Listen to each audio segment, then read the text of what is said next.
What's going to happen here, folks, is I'm going to start out, and Tommy's going to finish. It's going to be the opposite of last week because I have to go at 10:15. I have to be in the sanctuary. It's why I am wearing my stole still, because I have to be in the sanctuary to have pictures taken for confirmation and to tell them what's happening. And Eric, while I got you here, you're the elder. There's a mistake in the bulletin. You're still doing the prayer of the day, and you're still reading the epistle reading.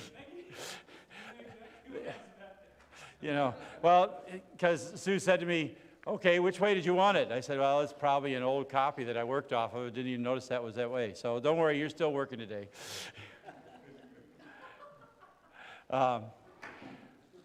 One thing, I got a lot of questions, because, you know, the first week we came in here after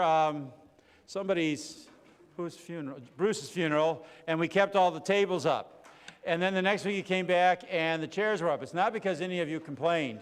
It's because after service that Sunday, Pastor Scott and I were walking down the hall, and we forgot that the Telugu congregation meets in here on Sunday at 11 or after in the afternoon, and they were kind of wandering around aimlessly looking for pews.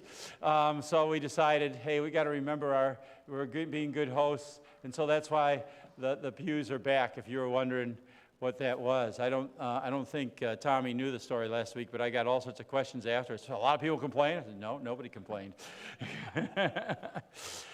except the Telugu. So anyway, we are in the middle of our story. Let's bow our heads in prayer. Father, it is so good to be here to tell the story of our trip to Israel. I think we'll probably finish today, and then next week have a more normal Bible class. To bless us, Lord, as we walk through our trip. In your name we pray. Amen. So I don't remember where we were. Okay, this is cool. I don't have a pointer, but I think you begin to see, you notice some of the sites that you see here. For a long time, they didn't know where Bethsaida is. We didn't go there on this trip, but I've been there. It's great. Capernaum is not too far away. Tabgha is that place we looked at last week, and the Mount of the Beatitudes is in between the two. Along the Sea of Galilee, that's where they believe at Tabgha is where Jesus had his last, the appearance, the resurrection appearance that is recorded in John chapter 21, where he restores Peter.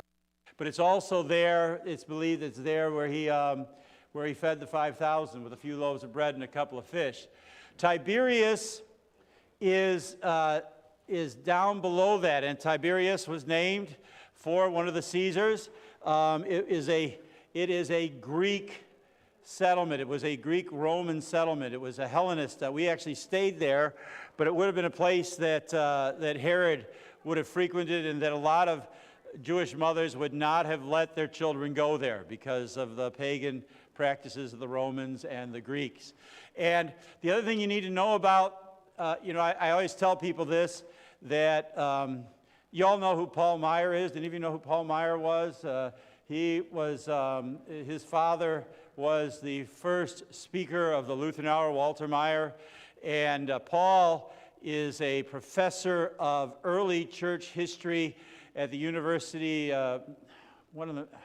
Michigan State, I believe, Michigan State University. Now he's, I believe, in his 90s, but he used to lead all sorts of tours to Israel. I don't know if he's still doing it. Last I saw, he was doing cruises to Israel, and they'd get back on the ship at night, and he'd teach and so forth. He is one of the experts on the early church fathers and so forth.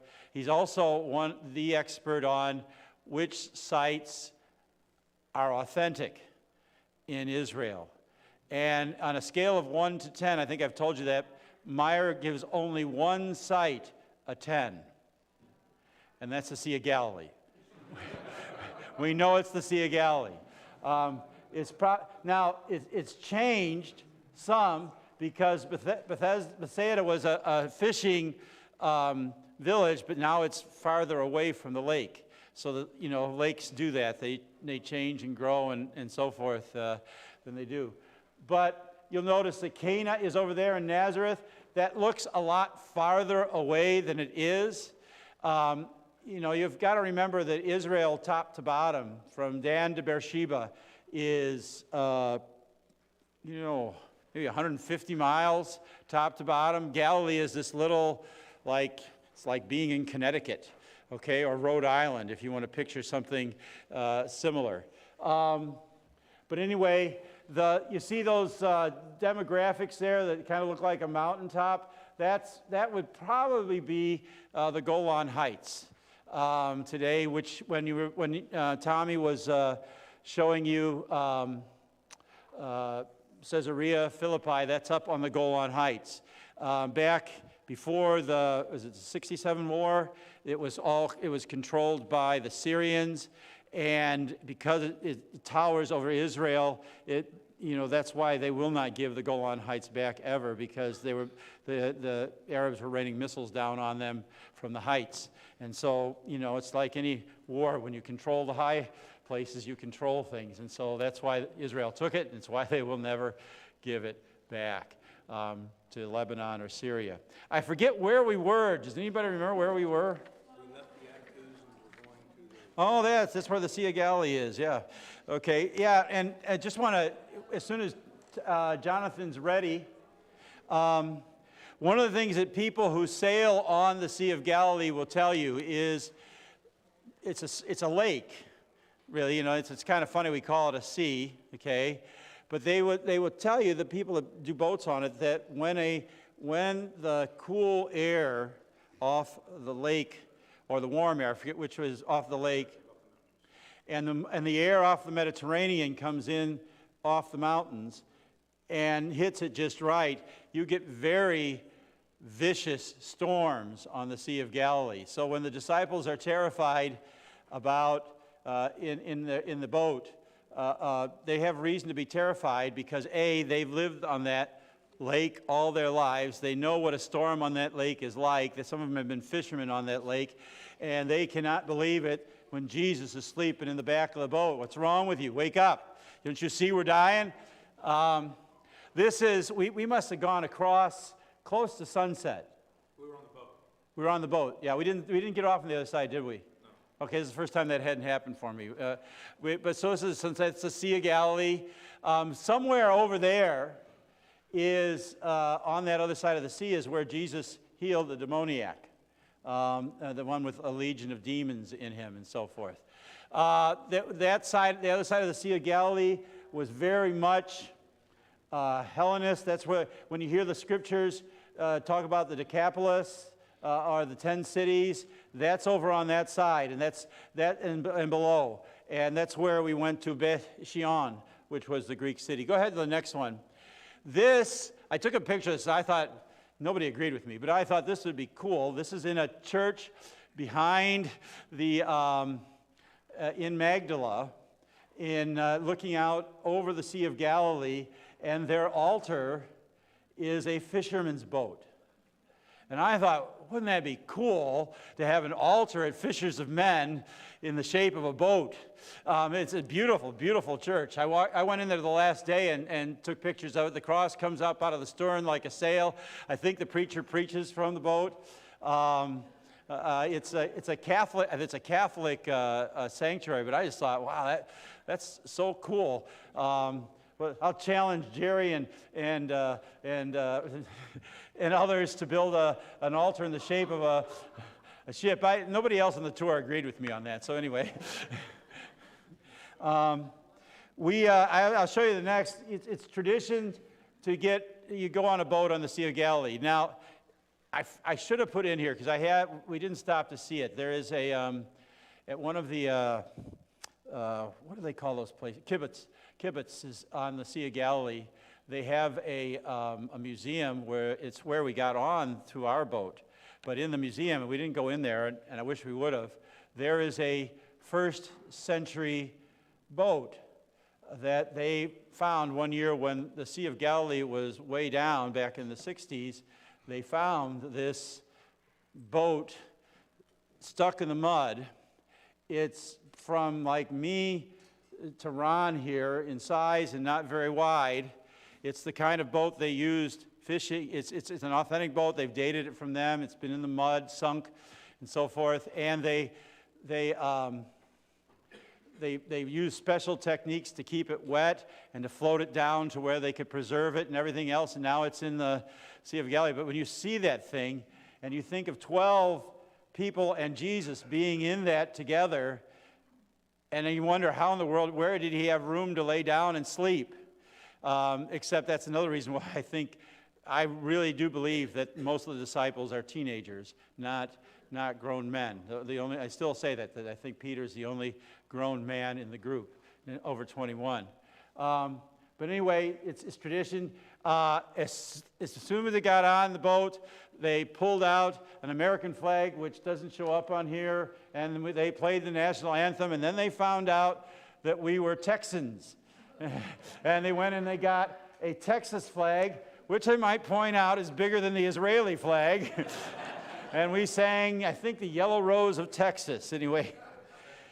But, you know, it's really cool to be on the Sea of Galilee and to know that Jesus was there, you know, that this is where he walked on water.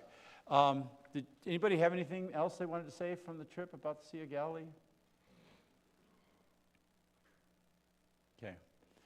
We sang and we danced. Go ahead. It's really not that big. I mean, you can see across the shore. It's a lake. Yeah, it's a lake. Yeah. It's funny to me that they call it a sea. But part of that, I think, you have to understand in the biblical times, the Jewish view towards water as a place of danger and evil. You know, and it gets pictured even as in Revelation, some of the beasts coming up out of the water, because you know, for the most part, you don't see, maybe a little bit more now than a couple years ago, but you don't see people doing recreation sports that much out on the Sea of Galilee. It's just not their culture. They're actually, Israel, the Jewish people, were a mountain people. If you know where they settled, they didn't settle along the coast. For the most part, they settled in the mountains of Israel. So they view the sea as something evil, and so Jonah was desperate to get in a boat and go somewhere. They're not a seafaring people. The Phoenicians, who used to have a place along the Mediterranean, they were a seafaring people. All right. Any questions about Galilee? All right, the next place I want to show you is called Mount Gerizim. Now this, I was looking for a good picture of the flat place. Do any of you know, why is Mount Gerizim and Shiloh important?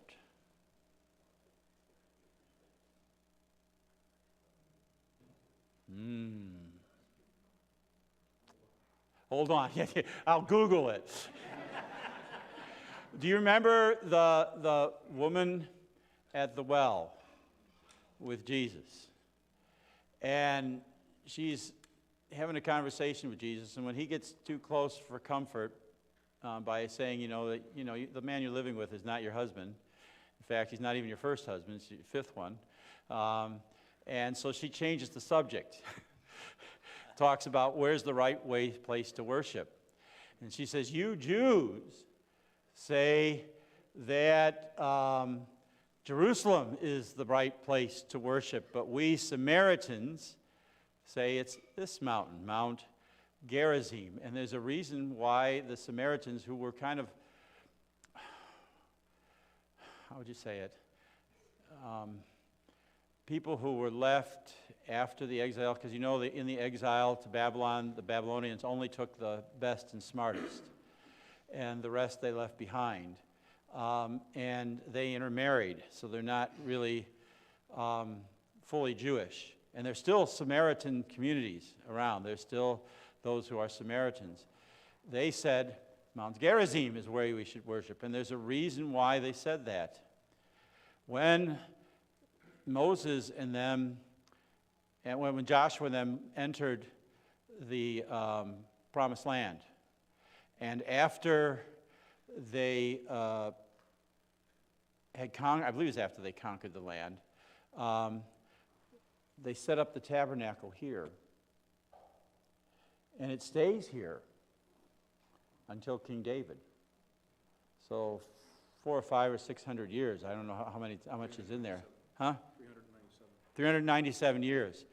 And it was there. And this is also known as Shiloh.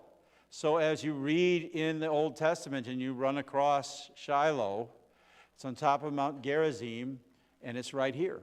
Now this here is not where is not the place where they've determined that the tabernacle was. This is actually, and I don't know if you can see it, but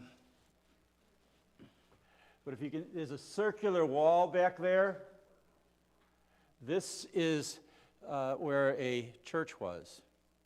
This is the ruins of an early Christian church that was built there on Mount Gerizim, and there's a lot, and near Shiloh, inside kind of a fortress. You wanted to say something? Well, there was also a temple that was built there by the Samaritans, and that's the reason it was significant what Jesus was saying, was because the Samaritans had built a temple there thinking that was the high place, and then this was also the place that when Moses gave Joshua instruction, that one group stood on Mount Gerizim and the other stood on the other side, however they said it, on the other side of the mountain, and they would shout all the things that went good and yell amen, and shout all the things that went bad, amen, with the Ark of the Covenant in the valley in between, where Abraham had first settled and where Jacob had first come across, and he got with his brother Esau, and this was land that he bought for 100 shekels of silver. Yeah, so this is a very significant place in Jewish history. Now, it's in the West Bank. The last time that Linda and I were there, we went down into the city. And we saw Jacob's well, which still draws water. It's in the basement of a Greek church. Yeah, go to the next one.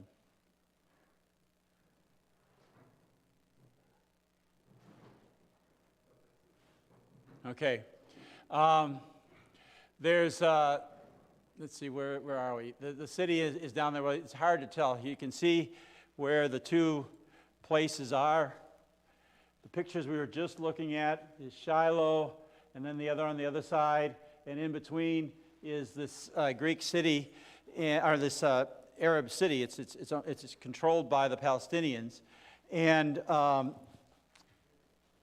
for whatever reason, we weren't allowed to go down in there, which meant usually when they take you on tours to Israel, they know where you shouldn't be going, and so they don't take you there. And we weren't, because the last time we were there, we went down into the city, and we went to Jacob's well. And but I will tell you that when we pulled into the town the last time we were there was a dumpster on fire, and so we stopped, and the tour guide called, and we went in and saw Jacob's well, spoke with the Greek priest and everything else. On the way out, this is the only time it's ever happened, we had rocks thrown at the bus as we were leaving. The thing about this is that you hear about the West Bank, which is that whole area there outlined by the dotted line, and it comes down to Jerusalem. Bethlehem's in the West Bank. It's called Palestinian territory, but really only the cities are controlled by the Palestinians. Everything outside of the towns is controlled by Israel and patrolled by Israel. Now there were we weren't allowed, and it's divided into 3 zones, and we weren't allowed to go into A, B, C. We weren't allowed to go, yeah, that was A, and that's where we weren't allowed to go. So we were up on a mountain looking down at it. The other thing that's in that town is the tomb of Joseph, which would also be, because he was brought back to be buried with his fathers, would also be the tomb of Abraham, Isaac, and Jacob. It's all kind of right there, and they still kind of know where the tomb of Joseph is. Jacob's well is there, and like I said, you go down there and they'll let you draw up water out of it and drink it. It's an ancient well, and so that well is also where Jesus met the Samaritan woman, because remember, she said, our father Jacob dug this well. So it was still being used, and it still can be used. It's in the basement of a Greek Orthodox church, which means they're extremely ornate and lots of bells and whistles. If you ever want to see it. I'll go to the next one.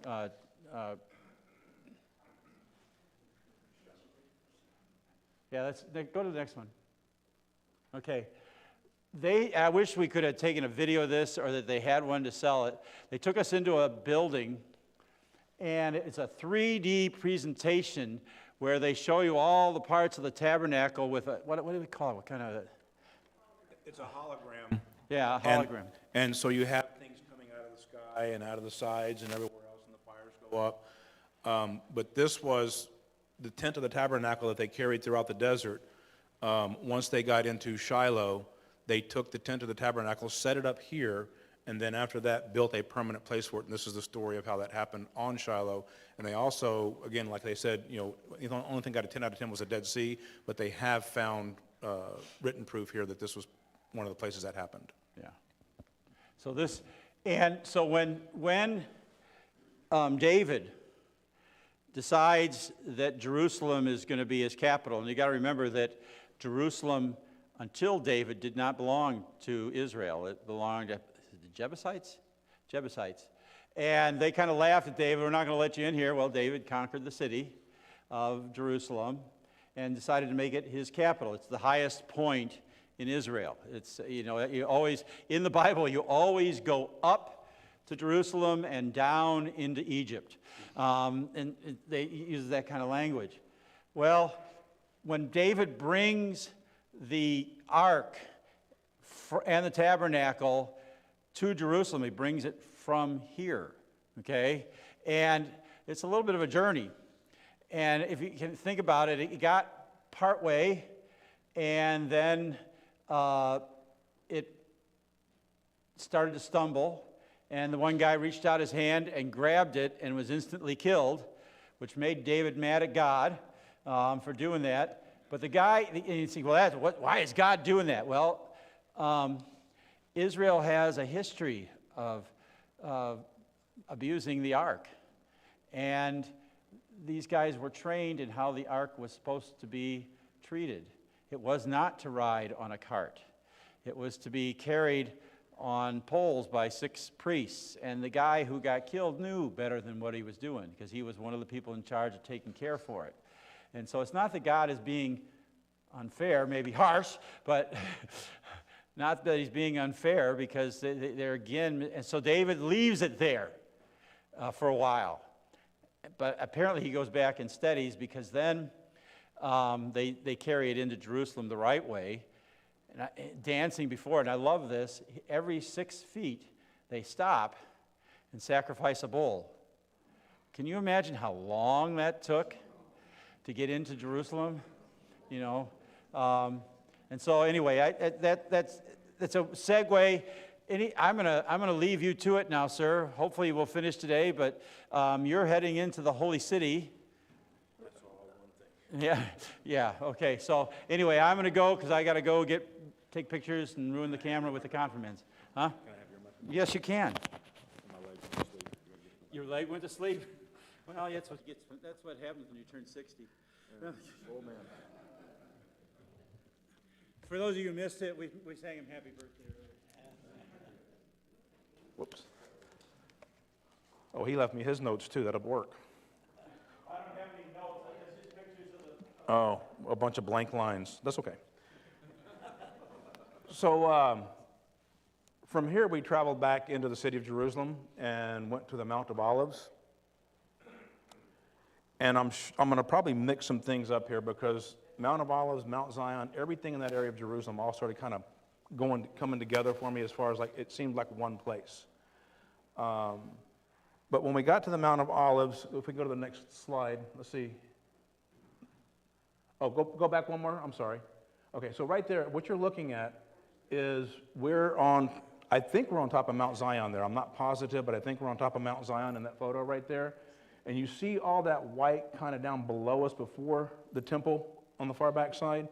That is all graves, okay? That is solid graves all the way through that valley. And then to your right, to their left, is going to be where the Garden of Gethsemane would be, and the place where Christ was crucified would be. And the reason they say that, because the graves were there at that time that Christ was there. They had that as graveyards also, so he would not have been crucified in that area. He would have been crucified over a little bit, and then the graves being in between them kind of helped them learn where all this was. And then if you're also looking at this, you'll see the gold dome, and then just in front of it, you can see that long line. That is the back side of the west wall, of the prayer wall, okay? On the next slide, please. What we're looking at here is the Garden of Gethsemane. And I don't know how the other people felt, but when we got there, we're at the top of the mountain where Mount Zion is, and there's this long, skinny road that kind of weaves around, and there's different churches, people going everywhere, and then there's cars running through these little skinny roads. And it's loud, it's people everywhere, and then all of a sudden, this guy comes up, he has a key, and he opens this gate. And we all go in this gate, and like I said, you guys can answer for this. I don't know how you all felt, but once we went in this gate, we were in the Garden of Gethsemane, or what they say is the Garden of Gethsemane, and a total peace just came over me. And you could tell everybody else was just in awe. And we're looking at the olive trees in there, we're looking at the different things in there, and Duran came up and did a little service. Now remember, he's Jewish by faith, okay? And he tells such a passionate story about Christ sitting there and teaching in that garden, and you could totally feel just the peace and the comfort of God while we were there. I know God's always with us, but there was something about that place that made it different. Were you gonna, yeah, somebody's going to share this with me so they can understand. Yeah. These olive trees are thousands of years old. Like some of them are 2,000-year-old olive trees. So those olive trees could have been there when Christ was there in this mountain garden. Once you see an olive tree that's hollow on the inside, that equals 1,000 years is what I understood.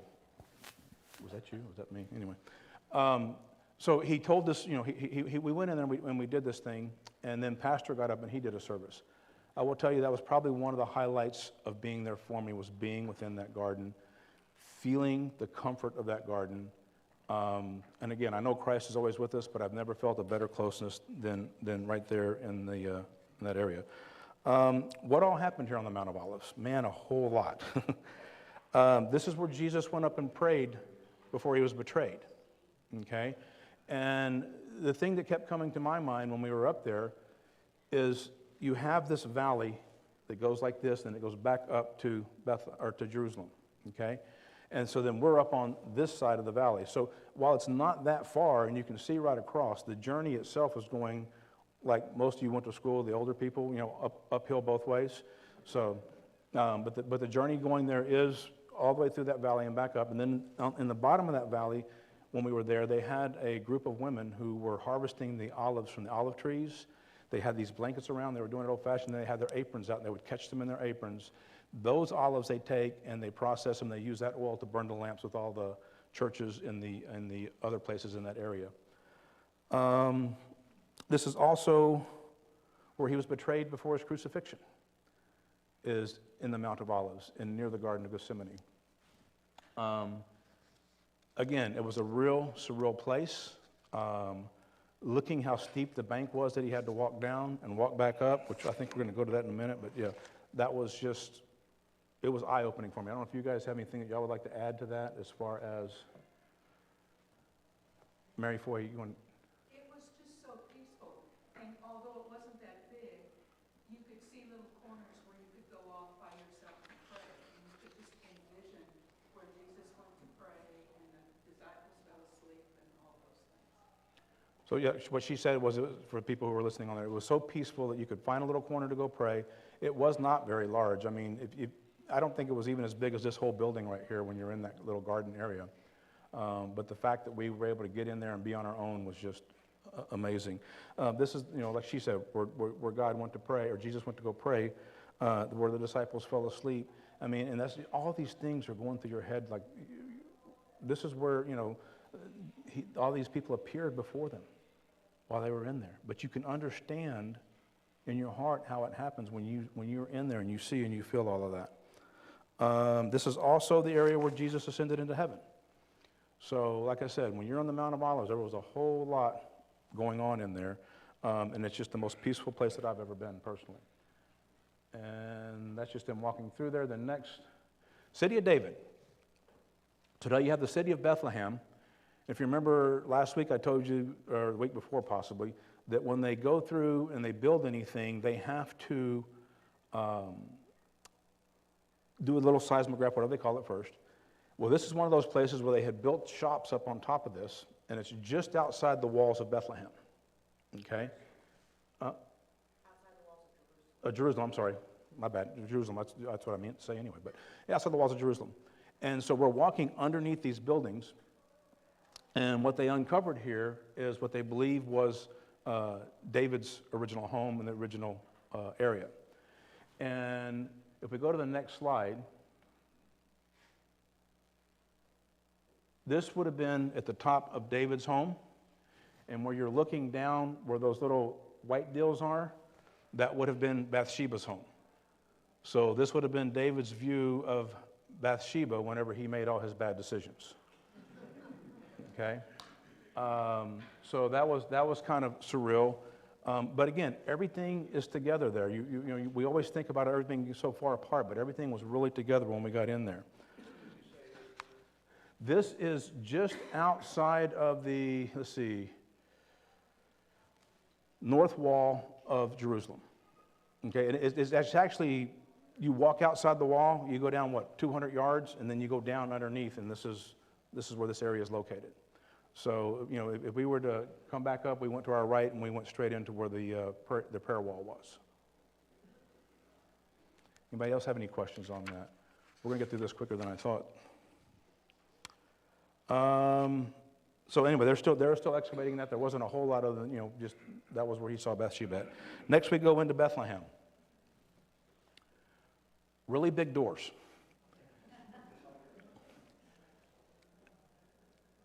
I don't know how I felt about this. I'm going to be honest with you, because we went inside, and there's this big cathedral built over top of the cave where they say that Jesus was born. And they were having a service of some sort, a Greek Orthodox service in this Greek Orthodox church, and they were having some sort of service. The church is just beautiful on the inside, and you have to walk up to the front and then down these steep stairs, and underneath the altar of the church, underneath this area right here, is where they have the cave that they say that Jesus was born in. And if we go to the next slide, they have on your right, on your left is the church, and on your right is a little eternal flame that they have there, saying that that's exactly the spot that Jesus was born. Again, the only thing is the 10 out of 10 is the Sea of Galilee, okay? So it's something you went in and you saw. I didn't know how to feel about it. I don't know if anybody else had any comments about it. I'm glad I went, but, I think there's a reason that the birth of Christ is not listed in all four Gospels. It's more important what he did for us in his death. Anybody else have anything they want to add or? I think they wanted to emphasize that there was no wooden manger. That's why they put this down, because we were in the rocks.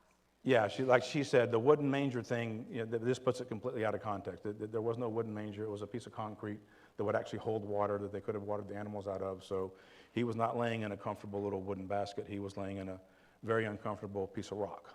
Well, they might have put some straw in there. Maybe some straw? Okay. Yeah, maybe some straw. I'm sure they did. So from Bethlehem, we went back into, did we go back into the city of David, or does he have the next slide? Oh, Shepherd's Field. Okay. He put Shepherd's Field, if I remember this correctly, what this was unexpected on the trip. We didn't have it in our itinerary. But this is the field of Boaz. Now, it was also a shepherd's field, but this is what they believe was the field of Boaz. This, if you remember, is where Naomi sent Ruth down to glean from Boaz, because Boaz was her in-law, and they were both widows. And then, if you remember, she went to the threshing floor and and stayed on the threshing floor waiting for Boaz, and he ended up taking her as his wife so they can continue the lineage of Jesus. So that was just an unexpected stop, and that's a cave that was near to there. So it was a typical shepherd's field, but and it was also the field of Boaz, is what he was telling us on that, where Ruth had gleaned, where he was leaving her the extra to glean. Then we left from there, and then we went back to Bethlehem. I keep saying Bethlehem, Jerusalem, and Mount Zion. So, we went to the Western Wall. I have my notes backwards from his. So the Western Wall was quite interesting because we had all been told when you go in there, be careful what you wear, be careful how you dress, which we were very, and our guide was very particular about, you're going to have long pants on, gentlemen, ladies, you're going to dress and cover yourself properly and all that. Again, because he is Jewish. We did see people at the Western Wall who were dressed how they wanted to dress, and there was a certain line that you could not cross unless you covered your head. Ball caps were acceptable, but as long as you covered your head to go into the Western Wall. And you have majority of the Jews who were there praying at the wall, but there are other people also who pray to it for their religions. And I guess one of the neatest things was you got to see every different type of Jewish person that there was, from the Orthodox all the way down to the conservative type Jews at that wall, and all coming together for the same purpose of just praying daily and having their services. It was Friday, so it was Friday. Wait. It was Friday, so it was the start of Sabbat. The So beginning they of were, Sabbath. the beginning of Sabbat. So they were all coming, all the different denominations of Jews, for lack of a better word, were all coming there for their evening prayers. And it was very interesting to see how different they each were. If that makes sense. So that was kind of an afternoon thing that we did. And then what was the room, and I have to ask y'all, that we went into that was upstairs from there, that little church across from the wall? Do y'all recall? They don't remember either. There was... And Tommy, I think it was segregated. Men were on one side, women were on Yes, that was what he just said. It was very much segregated, so they had a line, and the women went to the right, the men went to the left, and I believe the women's side was a little bit smaller. Okay. Interesting about the wall, there's some history facts, is up until the Six-Day War in 1967, there was only about one level of that wall that was exposed. After that, and then after Israel came in and took it, they ended up digging down and exposing 2 more layers of the wall. And then when they dug down and exposed those 2 more layers of the wall, or stories, I guess you would call it, then they dug back and created the plaza that you guys see on TV these days when you see everybody there worshiping and doing their thing. So originally they worship at just the wall, but now that they've dug it down 2 more layers, it's like a 3-story wall, and the plaza is built to the outside of it, and this is where all the people gather. And then you can go in, but again, you have to go in and cover your head and go through certain process before you can go in there and pray. Which I think most everybody in our group did go in and pray while we were there.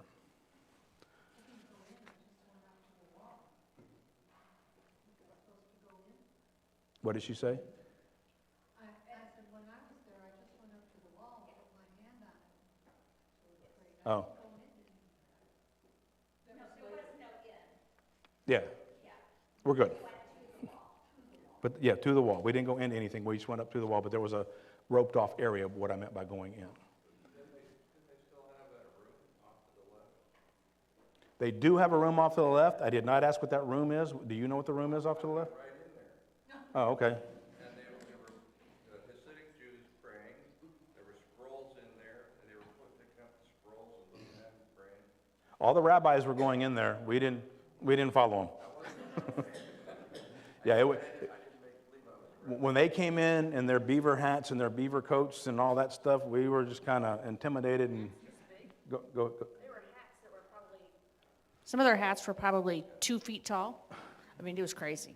I mean, it was very interesting. I mean, Yeah, like I said, it was intimidating, so we didn't try to go in anywhere that we didn't think we should go. But what you said was interesting. I didn't know that about the wall being dug out after the 67 war. So they must have dug out that room, because that room They would have had to have, and then, because if you remember, there was a bridge on the other side that went over to the synagogue, and they're still working on that bridge and getting that stuff taken care of too. So there's several layers.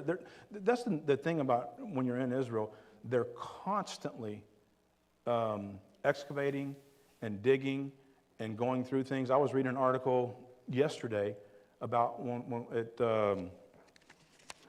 was it? At Shiloh. The man who's in charge of the dig at Shiloh is actually from Katy, Texas. And he goes up there a few times a year and works on this, and he has his grants and stuff where they're digging in there. I want to add something to Shiloh too. Shiloh is where Hannah prayed to be a mother. And she couldn't be a mother, and she went up there, and Eli said, "Lady, why are you drunk? Why are you back there mumbling?" She goes, "I'm not drinking, sir. I'm praying to the God because I want a child." And after all was said, he said, "Go, God will deliver your prayer." And she promised that she would devote this child to God. So when she had her baby, she named him Samuel. And she took him up as soon as he was weaned and gave him to Eli to raise. And then Eli raised Samuel, which we know we got books of 1st and 2nd Samuel. So it was cool. My wife got to read it. I was blessed with that. But we stood in the front of the temple where Eli would have received Samuel. And my wife read Hannah's prayer to all of us. And it was just a really neat experience to be able to do that while we were in Shiloh. All right, which is the next file? Modern City Jerusalem. They have a full-scale model of Jerusalem. This thing is bigger than from here to that side of the church over there. And it's also the site where they keep the Dead Sea Scrolls at, okay? When you're walking around this, you're just in awe that, A, somebody took the time to put this together. And I don't know what to scale the model is. But I think one of the most significant things to me was when they were showing the pool of Shiloh. What was the name of that pool? The pool of Shalom? Or? Is that what it was? Okay. So if you remember, the blind man was staying there, or the lame man was staying there trying to get into the water when it moved. The reason that the water would move in that pool, and I never knew this until we were there, is that they would store water in that pool, and then whenever they did their sacrifices, they would release the water out to go wash down the altar after the blood and stuff was on there, and that's when the water would move, and that's when these people would try to jump in there and get healed, which it was pagan, it would never happen, but Jesus knew where he was going to be at on there. Do you have a question? Yeah. Oh, no, but, so we've been watching The Chosen, it's a TV series or the series, and there's an episode where there is a man running through a lane. Where the lame man is, that is that pool. Yeah, so you see that big building right here on the left-hand picture? That pool is to the right of that, where he would have been staying. Okay, so everything's going on with the priest inside of that temple right there, and then to the right of that is where he would have been trying to get into that pool to get saved. So I watched that episode too. That was a neat. Put it in perspective of like the urgency to get there with water. Right. So, but anyways, it gives you. Oh, I was just going to say, just kind of, I remember Duran, and it was indeed huge and extremely detailed. Holocaust survivor, and I think he said he worked about 20 years building that. Wow. I will tell you, if you ever get a chance to go to Israel, this is a must-see on the tour. It gives you a whole lot of perspective, because when you're walking through the city, you can see the different parts, and then they've taken it and put it together, added, and built it up. What does he have next on here? Oh, St. Peter, and I'm not going to even try to pronounce that. Somebody can for me. But it's basically the crow of the rooster. Okay? This is a church that is built up on Mount Zion area. And everything around it is rooster, so it has to do with Peter. It's St. Peter's, okay? And when you walk in, about where I'm standing right here, you have the congregation there, the altar here. there's a piece of glass that goes around. And that would have been where they lowered the prisoners down whenever they were being held into the dungeon down below. We had the opportunity to walk around and go down into this dungeon where they would have held Paul and they would have held Jesus during their trials. And this is believed to be where they held the trials for Paul and for Jesus when they were doing their different trials for them. And what song did we sing when we were in there? Do y'all recall? I don't recall, but we sang a cappella, and I make a joyful noise, I do not sing, but it was beautiful listening to everybody sing when we went down in there. This is looking from the bottom up, so the spot on the left, you're looking up into the church, okay? And that was where they would have lowered them down into it. And then this is the dungeon itself that we were in, okay, where they would have held the prisoners. Mind you, they didn't have a light switch then, okay? And I don't think they had the stairwell going into that. I think that was added later. They would just lower them in and out by rope. So thinking about Jesus and or Peter being in that area was quite... They believe that to be the high priest's house, right? Caiaphas's home is where this was? Yeah, it was, Caiaphas' home was there at one time, and now they've built the St. Peter's Church on top of it. All right. His pictures don't go in order with my notes. I need to see what the next photo is. That's the inside of it. Good Friday and Easter. Okay, so we went back over to Jerusalem, and we walked through the city. This is one of the places Jesus was buried. All right. This is probably one of the most recognized when there's a huge church, Catholic church built on top of it. And what you see people doing here is there is a slate of marble that they believe that he was laid on. They believe that's the actual slate of marble. And so many people go over there and kiss that marble as they come in there. And I think the next picture shows what they show as his tomb, which is, again, is underground below the church. That big, huge thing right there is the tomb. We did not go in. The line probably went from here to the library and back, and that was not something we wanted to get in line and wait for, to go in just to see the emptiness. We knew what happened later. We knew the rest of the story, as Paul Harvey would say. On the inside, that little thing is much like it was in Bethlehem. They say, here's the spot, and they have a spot there with candles all around it, and you literally again have to crawl in and crawl back out. Only like 1, 2 people can fit in there at one time, but it's just very ornate, and they just plaster something on the floor and said, this is the spot.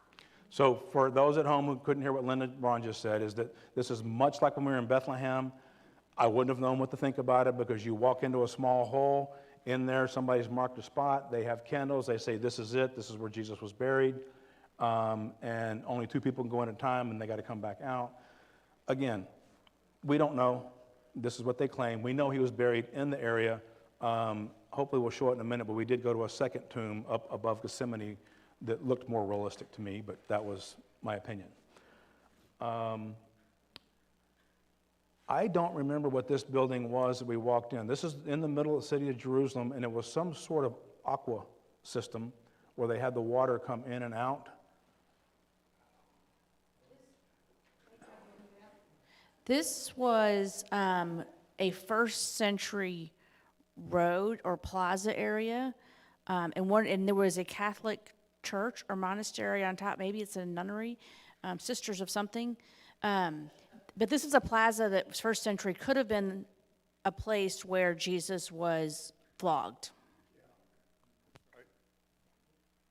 And there was also something to do with the cistern and the water running through there and things like that, because this was below the city in the area where all this... Yeah, that we're below the city where all this took place. And you guys, those who have been through the Catholic Church and are Catholic, he may have a picture up here in a minute, but throughout the city of Jerusalem, all through when you're walking through, they have the Stations of the Cross posted on the different buildings going throughout there. So that's kind of neat to see too, if you've ever been to the Catholic Church for the Stations of the Cross. There it is right there. So that's one of the Stations of the Cross right there. And like I said, throughout the whole city, they have those posted everywhere. And I don't know why he has a picture of his finger on the side of the mountain I didn't put that one on there. He also mentioned that the stations, well, the Stations of the Cross, that there used to be a lot, if I remember correctly, like 20 or 30 of the cross, and I think he said they used to shrunk the number down. But he also pointed out that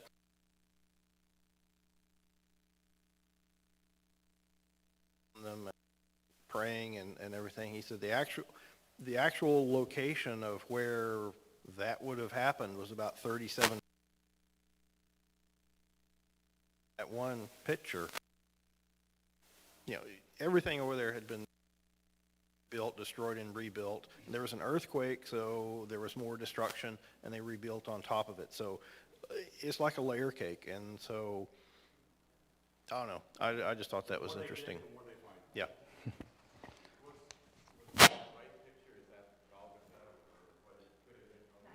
You know what? That's probably what that is when we came up on the bus. That could have been the Golgotha, because there's another tomb that's to the left of that, but somebody else had taken that over, and it belongs to a Philistinian of some sort, so you couldn't really go over there and visit that, so it's kind of snap a quick picture. But that could have been where they had the crosses at. So maybe that's the reason that picture's there. This is the second tomb that we went to. And this is, The Golgotha thing, it was by a road, and they wanted crucifixions to be visible to the public. okay, he was saying that place, that usually they would have the crucifixions on a road, okay, so that they would be visible to the public, so they would know what happens when you do these certain things. And it's outside the city. And outside the city, which definitely was outside the city, and it was up above where the graves would have been. This was the second tomb that we went to. This one is the one I said seemed more realistic. They didn't have music playing. They didn't have different things going on. But basically, it is a tomb. Okay, and inside that tomb, they have rocks carved out for the bodies to lay on. And you could fit more than one or two bodies in there. I think up to 4 bodies or so would fit in that particular tomb. There were 3. Okay, 3 bodies would fit in that tomb. They would leave the body in there till it reached a certain point of decomposition, and then they would take it and put it in a small little concrete box and then move it to another place so they could put the next family member in the tomb. So the tomb was just made or used for the bodies to decompose in until they could bring them back out and do what they needed to do with the bones and what was left over. Next slide. No, go back one. We'll stay right there. You can stay right there for right now. We also were able to take communion here and do a little service in that place. It was surreal. It was surreal to be able to walk down, and again, you could, 3 people could fit in there, 4 people could fit in there at a time just to look. But that whole side of that mountain had carvings in it, and they had different tombs everywhere. So it could have been any one, but that, is one they claim is the tomb of Jesus. And I believe this right here this was our last night there. We were at a restaurant, and outside of the restaurant was a dig that they had lit up, and I don't remember what was significant about that dig. It was just... Tommy, it's an example of a first century tomb of a very wealthy person. Okay. And the family would be sitting on those benches, and the body of the deceased would be on one side, and then all those little holes around it are the places where they would then put a body in for the year, and then take the bones and put them into a jar. But they uncovered this first century. It is a first century tomb. They uncovered it, and the restaurant was able to build next door. But this is part of their property. You'll have to understand my confusion on this, because they had a meat case sitting next to me. And they had these steaks and tomahawk steaks that had been in there aging for like 4 and 5 months. And Pastor made past comment, he'd never seen anybody stare at meat so much. But enjoying barbecue and enjoying steaks, that took me over, I'm sorry. So Linda was laughing too. All right, let's see, what does he have up here next? I think we might be towards the end. Again, we're standing on top of Mount Zion. We're looking over the city. You see the wall behind us, and then down below us are the graves. To the left of us is where the ancient city of David would have been on that end of the wall. And I think that's the last slide on there. Is it not, or did he add any more? That's it. Does anybody have any questions or comments they would like to ask? Because we have 2 minutes. We made it through. Hey, thank you guys. Thank you for praying for us when we were there. I did not consider it a trip. I considered it a pilgrimage. As Pastor started with this, when you go, the Bible comes alive. Pam was reading a story for the kids 2 nights ago, and she goes, Capernaum, we were there. You know, and it's just everything comes alive. You see it, you understand it. I was reading in my BSF class about the idols and the idol worship, and having been to there and seeing how they had the idols up and how they worship and all that, it made it very real how intertwining these two things were. Okay, I had recently studied about Samuel and seeing that, you know, Shiloh and all these. It makes it real. If you ever get the opportunity to go. Don't wait till you're too old that you can't walk, because there's a lot of walking. Let's close with prayer. Heavenly Father, thank you for this day. Thank you for the opportunity of sharing this trip with these people. Father, I ask you today, be with these confirmands. They're getting ready to go up there and accept their baptism. They're getting ready to go up there, and it's going to become real for them, Father. Let them understand that this is not the end, but this is the beginning. This is where they start their journey, Father, is accepting their baptism, accepting you as their Savior, Father. And I am so excited for them. Let us all go there and worship with them. In your name we pray. Amen.